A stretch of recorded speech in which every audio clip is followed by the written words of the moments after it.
A driver had to be freed from his car after crashing into a house in Lawrence County, Ohio this morning. The State Highway Patrol says it happened just after 6 o'clock. The New River Gorge National River sees 1.25 million visitors every year. So much fun talking to him today. Now, Flowers and his brother, they actually used to play in a band in Nashville called Pinch, named after their hometown. Welcome back, everyone. We've got Mr. Keith Deal from Nitro with us. And Keith, you've got a 1929 Ford here. Tell me about this car. I better start practicing now. We're on Kanab Boulevard near Capitol Street. This is the John Adams Middle School Band right here. It's one of the first groups in this parade. There's 130 groups tonight.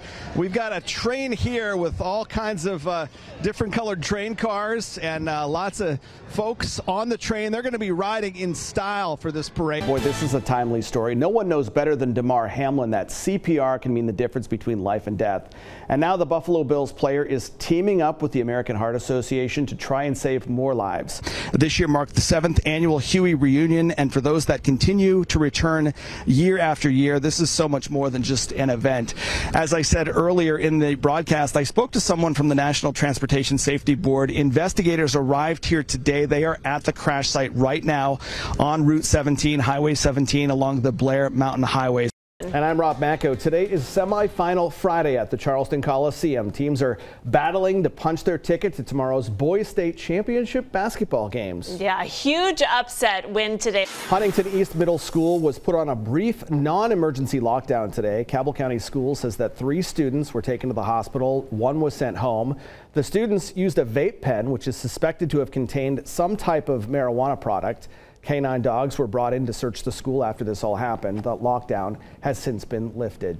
After nearly 5 decades, a long-standing Go-Mart on Charleston's west side is permanently closed. Yeah, the convenience store. We have some breaking news out of Gallia County tonight, where authorities have confirmed the worst fears for one family. The body found last week on Mount Carmel Road has been identified as 24-year-old Kobe Roush. He has been missing since July of 2020. We'll have much more on this breaking news coming up at 6 o'clock. A driver had to be freed from his car after crashing into a house in Lawrence County, Ohio this morning. The State Highway Patrol says it happened just after 6 o'clock on State Route 93, about 5 miles north of Ironton. The driver had to be cut from his car. We're not sure how serious his injuries were. Now, there were people in the house at the time, but none of them were injured. Well, it's not the first time this house has been hit. Noah Wilson says a vehicle hit the house about 10 years ago and also around 30 years ago. He says it's probably time to petition for a guardrail. We've got new information on the crash that killed 2 people in Nicholas County yesterday afternoon. State police say a trooper clocked a motorcycle going 120 miles per hour on U.S. Route 19. The officer tried to pull that driver over, but he took off and eventually crashed into a logging truck. 2 people on the motorcycle were thrown off the bike. Both of them were killed.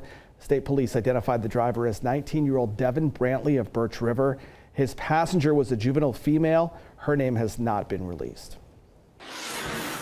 All right, time now to get a check on your forecast. Chief Meteorologist Spencer Atkins is here. Not a lot of green on the St. Patrick's Day outside, even though the trees are starting to pop a little bit, Spencer. Yeah, but not the greatest day. I thought you were talking about me. Governor Jim Justice signed 4 bills into law. The governor says this was one of the most productive legislative sessions in state history.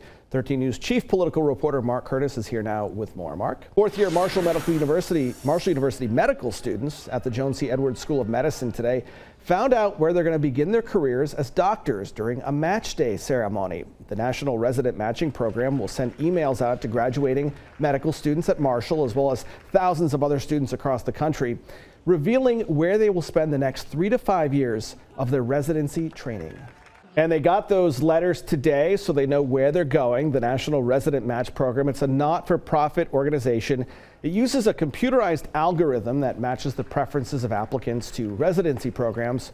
The hope is to produce the best outcome for everyone in their careers. All right, so we're less than 2 months away from Charleston's 2nd annual Dancing with the Stars competition. Yeah, the event is fun. Lexi, thanks. A local restaurant that's still feeling the effects of the pandemic is looking to expand its business.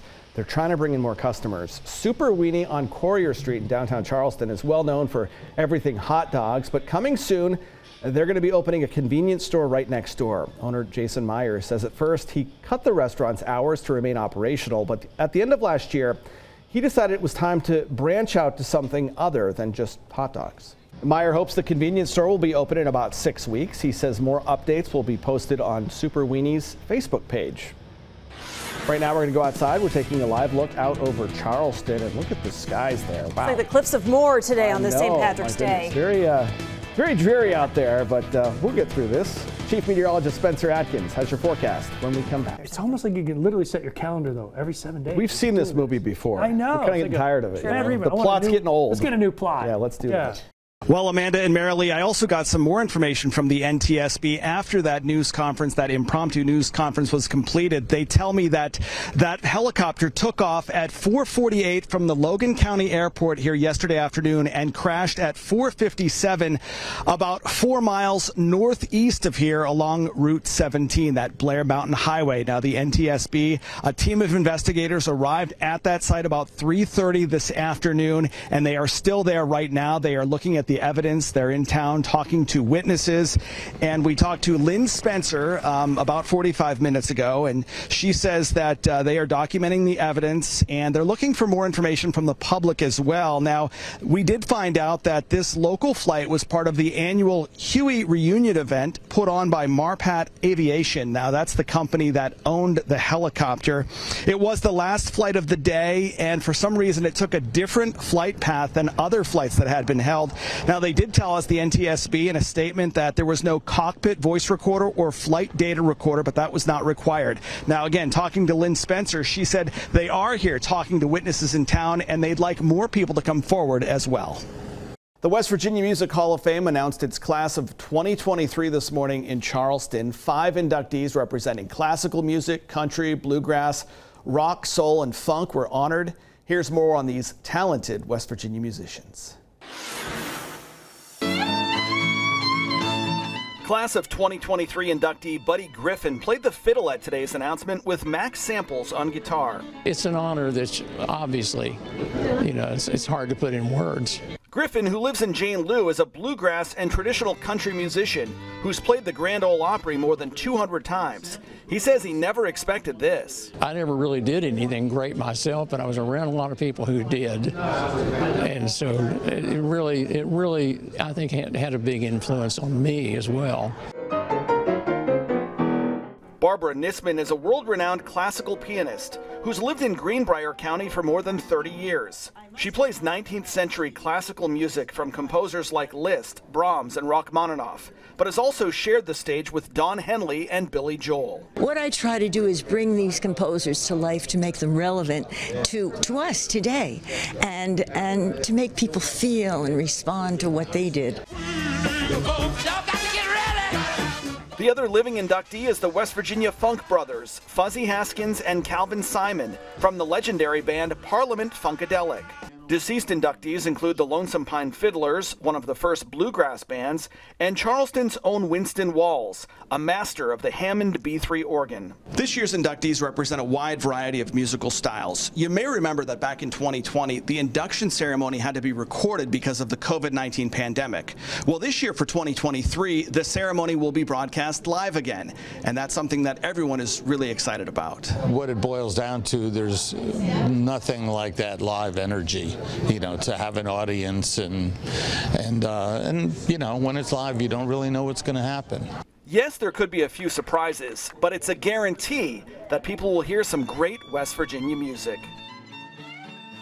So much talent in that room. Well, the Hall of Fame induction ceremony will be held in May of 2023 at the Culture Center Theater in Charleston over at the State Capitol Complex. The West Virginia Beacon Digest served readers in Charleston's black community for decades. Benjamin Starks founded the paper in 1957. His son, Steve Starks, took over as editor and publisher in 1983. We tried to focus on things that impacted, of course, the African-American community especially, but we also tried to show comparisons between that community and the rest of Charleston and West Virginia. The paper tackled issues on race and discrimination and showcased black storytelling. Stark's wife, Debbie, handled sales and sponsorships. They laid out the paper by hand and had 8 people on staff at one point. It was very popular all around the state, and we would get replies and kudos and things like that for what the paper meant to those communities around the state. Stark says many articles had a big impact, including the creation of Multifest.